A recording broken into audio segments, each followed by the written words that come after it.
जय हिंद बच्चों, सभी का मेरे थर्ड सेक्शन पे स्वागत है। तो बच्चों आज हम कक्षा 10 की प्रश्नावली 6.1 के बारे में अध्ययन करेंगे। तो बच्चों हमने पिछले वीडियो में इसके उदाहरण और प्रमेय किया था, तो मैं समझता हूँ कि आप सभी बच्चों को अच्छे से समझ में आया होगा। फिर भी अगर कोई दिक्कत जब भी आपको आती है तो आप कमेंट के माध्यम से बताया करो, क्योंकि आप बताओगे तभी पता चलेगा कि आपको कौन सी प्रश्नावली में कौन से क्वेश्चन में दिक्कत आ रही है। और उसके साथ ही आपको क्या करना है, चैनल को सब्सक्राइब भी करना है, शेयर भी करना है और ज्यादा से ज्यादा लाइक करना है और कमेंट करना है। जो बेल आइकन वाला घंटा उसे अवश्य प्रेस करना बच्चों, ताकि आने वाला नोटिफिकेशन सबसे पहले बच्चों आप प्राप्त कर सके और क्लास का आनंद उठा पाए। और अपने दोस्तों तक भी शेयर करना है ताकि वो भी इस क्लास का आनंद उठा पाए। और साथ में आपको क्या करना है, वीडियो की क्वालिटी बढ़ा के देखना ताकि आपको वीडियो अच्छे से साफ दिखाई दे। क्योंकि कभी कभी क्या आता है कि वीडियो क्वालिटी नहीं बढ़ाते तो आपको साफ नहीं दिखाई देता, आपको लगता है वीडियो ही खराब है। नहीं, आप उसकी क्वालिटी बढ़ाओगे तो आपको अच्छे से दिखाई देगा। तो चलो बच्चों आप क्लास को स्टार्ट करते हैं। तो हमारा प्रश्न नंबर 1 है, आपको दिया गया है 1 और 2 में, आपको दिया 1 और 2 में डीई समांतर किसके, बीई के। जो ये डीई समांतर वो क्या है, बीसी के। इसकी भी डीई समांतर किसके, बीसी के। तो आपको पहले पॉइंट में आपको ईसी का मान ज्ञात करना, निकालना है, ईसी का मान निकालना है। और दूसरे वाले में क्या निकालना है, आपको एडी का मान। तो आपको क्या निकालना है, इस एडी का मान निकालना है। ठीक है। अब बच्चों आपको पिछले वीडियो में आपको थेस पर में समझाई थी, अगर जिस बच्चों को भी थेस पर में आती है तो आप इस क्वेश्चन को आसानी से हल कर पाएंगे। तो देखो हम पहला ही पॉइंट लेके चलते हैं। इसमें क्या कहा गया है कि जो डीई समांतर है बीसी के। जब आपको क्या कहा गया है कि तब डीई समांतर है बीसी के, तो आपको थेस पर में क्या कहती है, जब दो रेखाएं समांतर होती हैं तो उनकी भुजाओं का जो अनुपात होता है वो हमेशा क्या होता है, बराबर होता है। तो आप यहां लिख सकते हो थेल्स प्रमेय से, थेल्स प्रमेय से। तो थेल्स प्रमेय से आप क्या लिख सकते हो कि एडी बटे डीबी बराबर है किसके, एई बटे ईसी। तो एडी का मान आपके पास कितना दे रखा है, 1.5, और डीबी का मान कितना है, 3, और एसी का मान कितना है, 1, और ईसी का मान आपको निकालना है। अब देखो बच्चों इसमें पॉइंट लगा, जैसे पॉइंट हटाओ तो नीचे कितना आ जाएगा, 10 आ जाएगा। तो ये होगा 15/30 बराबर 1/ईसी। 15 एकम 15, 15 दूनी 30। तो आपके पास कितना आएगा, 1/2 बराबर 1/ईसी। तो यहां से आप वजन गुण करोगे तो ईसी बराबर कितना आ जाएगा आपके पास, 2 सेंटीमीटर। कितना आएगा, 2 सेंटीमीटर। तो आपका जो ईसी है ये इसका मान कितना आ जाएगा, 2 सेंटीमीटर आ जाएगा। यही आपका आंसर था। तो आपको अच्छे समझ में आया होगा। तो स्क्रीनशॉट लीजिए, फिर इसका दूसरा पॉइंट करेंगे हम। तो चलो अब दूसरा पॉइंट देखिए इसका कैसे करना है, यही काम करना हमें वापिस से। तो यहां से हमारे पास क्या है, दूसरा पॉइंट है। अब इसमें भी क्या दिया गया, डी समांतर बीसी के। जब ये वाली रेखा इसके समांतर है तो इस त्रिभुज की दोनों भुजाओं का अनुपात क्या होगा, बराबर होगा। तो आप लिखोगे क्यों, कौन सी प्रमेय, तो वो आपको याद ही है, थेल्स प्रमेय से। लिखने जरूर आपको जब भी एग्जाम में क्वेश्चन आए, ताकि आपको एग्जामिनर को भी समझ में आए कि आपने कैसे किया है। तो एडी बटे डीबी बराबर एई बटे ईसी। तो यहां से आपके पास एडी का मान तो आपको निकालना है, डीबी का मान कितना है, 7.2, और इधर एसी का, एई का मान कितना है, 1.8, और यहाँ कितना है, 5.4। देखो यहां से तो पॉइंट से पॉइंट हट गया है, और यहाँ आपके पास कितना आएगा, देखो पॉइंट रखो ऊपर नीचे कितना आएगा, 10, जो एडी ऐसे लिख देता हूं मैं, पूरा ही कर देता हूं इसे। तो 72/10 इधर आएगा आपके पास 18/54। अब देखो ये 10 कहां चला जाएगा, ऊपर चला जाएगा। तो ये होगा 10 एडी बटे कितना आएगा, 72 बराबर ये 54 है, कितना है, 54। और ये कितना है, 18/54।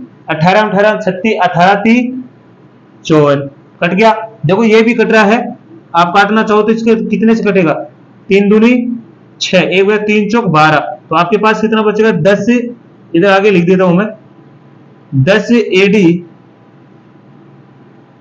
बटे में कितना आएगा, 24 बराबर 1/1। तो यहां से वजन गुण करोगे तो आपके पास आएगा 10 एडी बराबर 24, और एडी बराबर आपके पास आएगा 24/10। तो आप इसको लिख सकते हो 2.4 सेंटीमीटर। क्योंकि जब भी एक पॉइंट लगा, 10 लगे हैं तो एक जीरो है, तो एक संख्या छोड़ के पॉइंट लगाएंगे तो हमारे पास आएगा 2.4। तो हमारे पास इसका आंसर कितना आ जाएगा, 2.4 सेंटीमीटर। ये हमारा उत्तर था। तो समझ में आया आपको?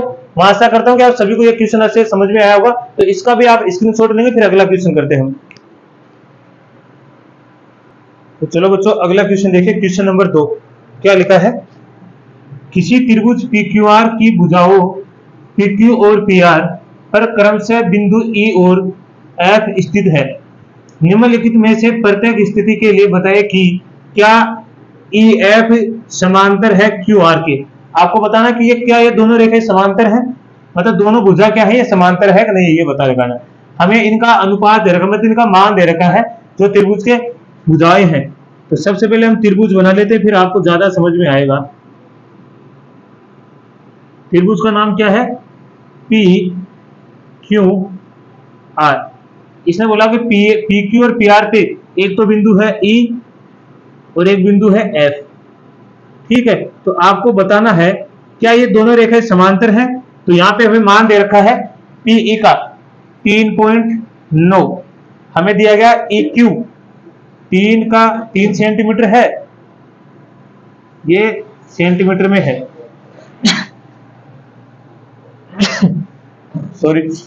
आगे ये वाला कितना है? 3.6 सेंटीमीटर और ये वाला है 2.4 सेंटीमीटर। ठीक है, अगर ये दोनों रेखाएं, अगर हम बता सकते हैं कि जब इनका अनुपात अगर बराबर हो सकता है तो हम कह सकते हैं कि इसने बोला कि जब ये रेखा, इसने बोला कि जो EF समांतर है QR के, तो तभी हम कह सकेंगे जब ये दोनों अनुपात बराबर आ जाएगा तो कह देंगे ये दोनों रेखाएं समांतर है। तो यहां से हम लिखेंगे थेल्स फॉर्मूले से।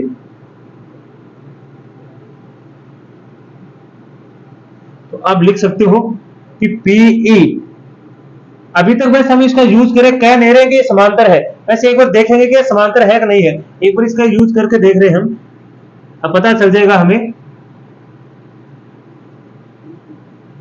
तो हमारे पास कितना है? 3.9, 3 बराबर 3.6 बटे 2.4। इसका पॉइंट उठाओगे तो यहां से हो गया, ये तो हो गया 30, इनका उठाओगे तो पॉइंट से पॉइंट हट जाएगा 36 बटे 24।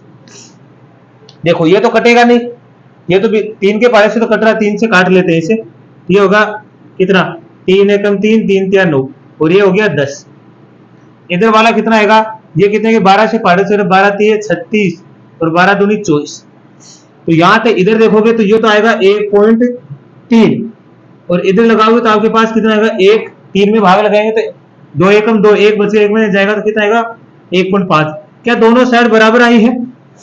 क्या दोनों तरफ बराबर है? क्या अनुपात बराबर आया हमारे पास इन भुजाओं का? तो नहीं, अनुपात बराबर नहीं। तो आप लिख सकते हो कि PE बटे EQ नॉट इक्वल है किसके? PF बटे ER के। जब ये दोनों अनुपात ही बराबर नहीं है तो हम कह सकते हैं अतः जो EF है ना वो समांतर नहीं है किसके? QR के। अतः EF समांतर QR नहीं है। ये बताना था हमें, है कि नहीं है ये बताना था। तो नहीं है, जब अनुपात ही हमारा क्या नहीं है बच्चों? बराबर नहीं है, तो रेखाएं कैसे समांतर हो सकती हैं? अगर रेखाएं समांतर हैं तो अनुपात बराबर होना चाहिए, और अगर अनुपात बराबर है तो ये दोनों भुजाएं, रेखा बोल रहा हूं मैं, सॉरी, ये दोनों भुजा है तो ये दोनों भुजा बराबर होनी चाहिए। ये दिक्कत अब इसमें से न तो अनुपात बराबर ही नहीं है हमारा, तो हमारी जो भुजाओं का अनुपात है वो कैसे बराबर हो सकता है? तो इसका मतलब समांतर नहीं हो सकती दोनों भुजाएं, ये हमारा होता है। तो इसकी शॉर्ट लीजिए, फिर इसका दूसरा पॉइंट करेंगे हम। तो चलो बच्चों अगला पॉइंट देखियो। अब इसका भी हमें पता लगाना है कि क्या ये दोनों रेखाएं समांतर हैं। तो सबसे पहले हम लिखेंगे कि अगर ये दोनों रेखाएं समांतर हैं, EF समांतर है यदि किसके? QR के, तो आप थेल्स फॉर्मूले का यूज कर सकते हो। थेल्स फॉर्मूले से आप कह सकते हो कि इनका अनुपात ही बराबर होना चाहिए। होना कि नहीं चाहिए? कि नहीं होना चाहिए? होना चाहिए। देख लेंगे अगर अनुपात बराबर है तो हम कह देंगे कि भाई ये बात सही कह रहा है क्वेश्चन। तो यहां से हमारे पास कितना? 4, ये आ गया 4.5, ये वाला कितना? 8 और ये वाला कितना? 9। इसका पॉइंट उठाएंगे तो 10 कहां चला जाएगा? ऊपर। तो ये हो जाएगा 40 बटे 45। देखो एक बार मैं इसको पूरा ही बताता हूँ। यहाँ 40 ना लिखे, हम लिखेंगे 10 नीचे, पॉइंट उठाएंगे तो। और यहाँ कितना आ गया? 8 बटे 9। देखो ये 10 कहां चला जाएगा? ऊपर। तो आपके आएगा 40 बटे 45 बराबर 8 बटे 9। ठीक है, देखो 5 के पारे से कट रहा है, 9 पंजो 45 और 8 पंजो 40। तो यहां से कितना आएगा 8/9 बराबर 8/9। तो क्या अनुपात बराबर है? बिल्कुल, क्योंकि 8/9 इसका और 8/9 इसका। तो आप लिख सकते हो अतः जो पीई है ना बटे EQ बराबर है किसके? PF बटे ER के। कौन सी? थेल्स प्रमेय के विलोम से, थेल्स प्रमेय के विलोम से, या आधारभूत प्रमेय बोल सकते हैं इसे, विलोम से। तो अगर ये दोनों भुजाओं का अनुपात बराबर है तो आप लिख सकते हो कि अतः जो EF है ना वो समांतर किसके? QR के। EF समांतर QR के। बस ये हमारा उत्तर है। ठीक है, तो इतना ही करना कि अतः EF समांतर होगी किसके? QR के। जब इनकी भुजाओं का अनुपात हमारे पास क्या आ गया? बराबर आ गया। समझ में आया? तो इसका भी आप स्क्रीनशॉट लेंगे, फिर अगला करते हैं। चलो बच्चों अगला देखिए, तीसरा पॉइंट क्या हमारे पास आपको दिया गया है PQ। क्या दिया गया? PQ कितना? 1.28 सेंटीमीटर। तो ये देखो बच्चों, ये टोटल है हमारी PQ, यहां से यहां तक की दूरी कितनी है? 1.28 सेंटीमीटर। उसके बाद में PR, तो PR जो हमारी ये यहां से लेके यहां तक की पूरी दूरी है, तो ये भी कितनी है? 2.56 सेंटीमीटर। उसके बाद में PE, तो PE ये वाली दूरी है, तो ये वाली आपको कितनी दी है? 0.18 सेंटीमीटर। उसके बाद में PF, तो PF ये वाली दूरी हमारी, तो ये हमें क्या किए? 0.36 सेंटीमीटर। जबकि हमें तो बच्चों ये वाली दूरी चाहिए अगर अनुपात बराबर करना है, इन दोनों रेखाओं को अगर समांतर करना है तो ये अनुपात भी हमें चाहिए, इन भुजाओं का मान भी हमें चाहिए। तो इन भुजाओं का मान निकालने के लिए एक बात आप ध्यान से देखना, जो हमारा जो यहाँ PQ है से बना है PE प्लस EQ से, और हमारे जो PR है वो किन किन भुजाओं से मिलकर बना है? तो PF प्लस FR से। तो यहां से देखिए PQ का मान हमारे पास कितना? 1.28 सेंटीमीटर है, और इधर हमारे पास जो PR का मान है 2.56 सेंटीमीटर है।